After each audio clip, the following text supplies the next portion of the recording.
Hi all. So someone asked me what I eat on the road. Everybody assumes I eat out every day, and that's not necessarily true. If I ride all day, like 300 to 500 miles a day, I will eat out. And usually I only eat one meal a day because I can't afford to eat out multiple times a day. And the cost of eating out would cost a full couple of days of food. So if I eat out, I can only eat once during that day.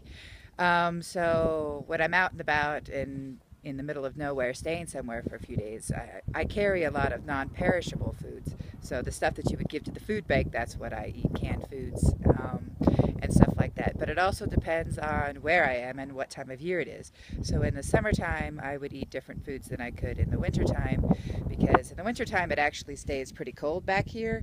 So I can do more things that maybe could fit in a refrigerator more. I could actually keep guacamole back there. I've done that one winter when it never got above freezing. So it just all depends. So I'll show you a little bit of my kitchen. Right, so here's my kitchen area, and I'm kind of where I am for a little bit. So, and I also have an apartment in here I can use with a real kitchen. So I thought I'd set this up so you can kind of see. I have the Pocket Rocket hiker burner there, and those little canisters are only like 3 or 4 hours worth of gas in there, and I have an extra one. So everything I cook, I consider that. So I don't want to take anything over about 15 minutes of cooking time.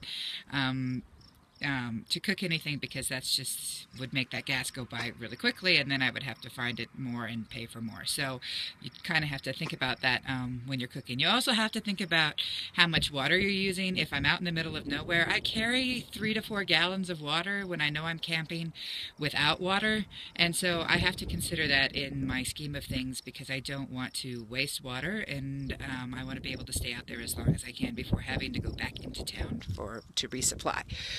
So, things like minute rice, that's important. You can't really do the regular rice because that takes so long. So the minute rice works really well. Pastas work really well. Ramen noodles. Bread and peanut butter seems to be a new staple for me recently because it's cheap. Then canned foods. SpaghettiOs seems to be pretty a lot recently because I don't have any money to spend on food. So I hate it, but you got to eat it. Canned beans. They have to be canned because I don't have the time nor the space to soak the beans. A lot of people give me things as they go along, so I have this huge thing of tuna, which I have to wait until I'm somewhere with a refrigerator to eat. Or packaged, like the prep foods, you can use anything like that. What else? These little things are actually quite great. A friend of mine just showed me them. They're like a serving or two, and you can find them in the canned food aisles. But they're better than the small little cans because you don't get that tinny taste with them, and it comes with water and everything, so you can actually just. It says microwave, but I just throw it in a pot and heat it up. I also do those like small bags of instant potatoes. Those work really good, and they're like under $1. The single servings of Spam are under $1. The single servings of tuna are under $2, or sometimes $1.50, somewhere around in there. So I can eat them with the bread, the tuna salads, and just I don't know. You kind of search and see what you can find in a single serving because again, I don't have refrigeration, so leftovers are not really an option. If I do rice and let's say a can of beans or something. The beans, that's too much for me to eat in one meal to be able to eat multiple meals during the day. So either I have it as like one meal and maybe a snack during the day and I just have it in the middle of the afternoon, or I eat it at a time where I can eat it again within a couple of hours because I can't refrigerate. So I have a friend that probably would totally freak out about that, but you got to do what you got to do. So, and I haven't died yet, so that's a plus. So it's just kind of figuring it out. This is a lot less than what I normally carry. I'm kind of at the end of my grocery run.